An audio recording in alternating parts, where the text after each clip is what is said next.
নমস্কার বন্ধুরা, মালতী কিচেনে তোমাদের সবাইকে স্বাগত। দেখো, শঙ্কর মাছ বানিয়েছি। তো বন্ধুরা দেখো, সোজা বাজারে শঙ্কর মাছ এরকম দেখতে হয়। যদি কেউ না দেখে থাকো তাহলে দেখো। আবার শুনেছি শঙ্কর মাছের লেজ দিয়ে নাকি চাবুক তৈরি হয়। আসলে কি তা আমি জানি না, ছোটোবেলায় শুনেছি।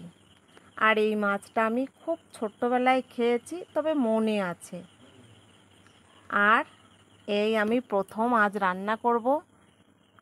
তো বন্ধুরা দেখতে থাকো আমি কিভাবে শঙ্কর মাছটা বানাবো, সম্পূর্ণ ভিডিওটা দেখতে থাকো। দেখো, মাছগুলো একদম যেমন কি বলবো, চিলি ফিশ করা হয় সেইভাবেই কাটা হয়েছে। আমি মাকে জিজ্ঞেস করলাম, মাছ কি ভাজতে হয়? বলে ভেজে করবি না, ভেজে কর। তাই যে মাছের জন্য আলু নিয়েছি, পেঁয়াজ নিয়েছি, একটা টমেটো। এবার এখানে আমি নুন হলুদ মাখিয়ে নেব প্রথমে মাছটাকে।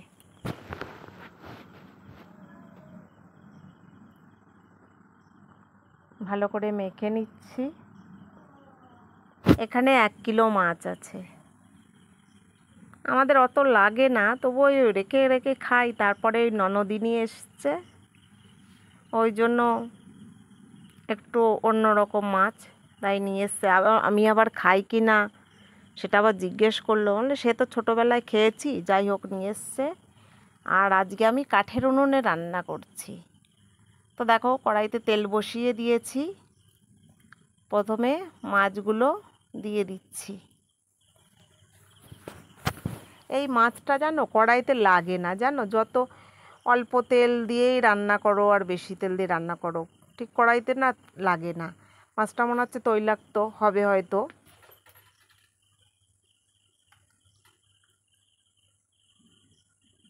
দেখো, প্রথমে মাছটা আমি নেড়ে নিচ্ছি।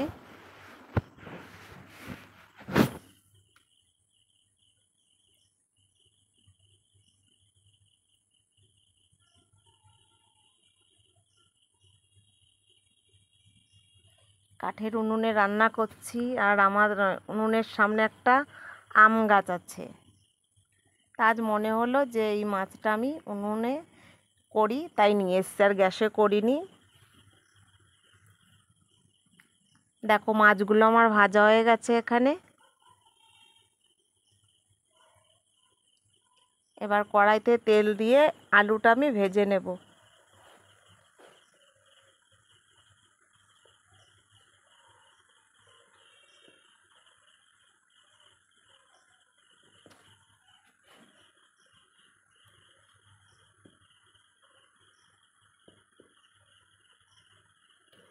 আলুটা একটু লাল লাল করে ভেজে নেব।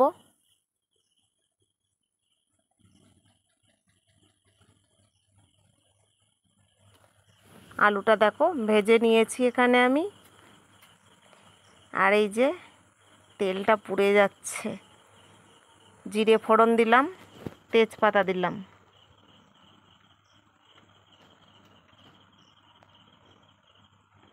এবার তেলের মধ্যে পেঁয়াজ কুচি দিয়ে দিচ্ছি।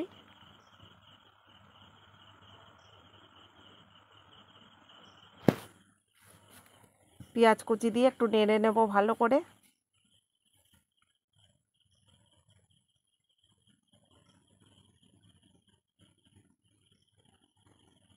এবার এখানে নুন দিয়ে দিচ্ছি, হলুদ দিলাম। এবার টমেটো কুচিটা দিয়ে দিলাম।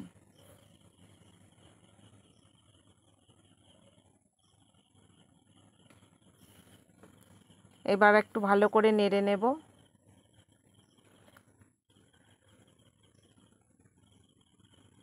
এবার এখানে আমি আদা, জিরে, রসুন, একসঙ্গে লঙ্কা বেটে রেখেছি, এটা ফ্রিজে রাখা ছিল।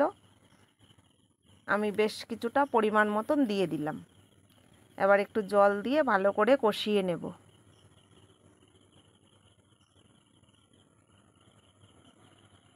দেখো, বাটা মশলা তো যা কালার আসে না, সুন্দর একটা কালার এসে গেছে। এবার আলুগুলো দিয়ে দিচ্ছি। এই মশলা কষানোর সঙ্গে সঙ্গে আলুটাও আমার সেদ্ধ হয়ে যাবে এবং কষানোও হয়ে যাবে।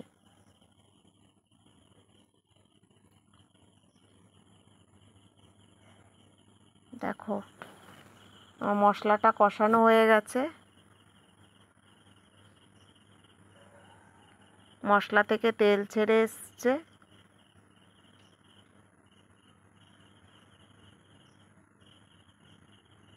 যা সুন্দর একটা গন্ধ বেরোচ্ছে না। এবার এই যে মাছগুলো দিয়ে আরেকটু নেড়ে নিতে হবে।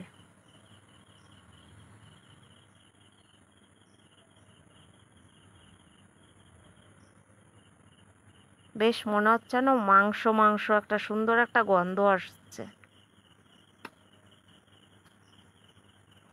এবার জল দিয়ে দিলাম।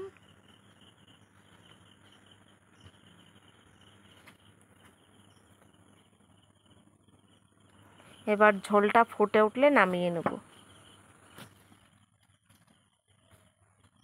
দেখো কাঠের জালে তো ঝোলটা কীরকম টকবক করে ফুটছে।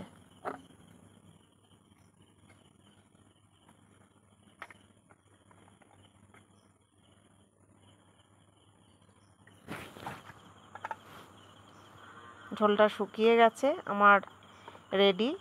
এবার ওপর থেকে গরম মশলা ছড়িয়ে দিতে হবে। তো বন্ধুরা, ভিডিওটা ভালো লাগলে লাইক কমেন্ট শেয়ার সাবস্ক্রাইব করে দিও, আর ফেসবুক পেজটাকে ফলো করে দিও।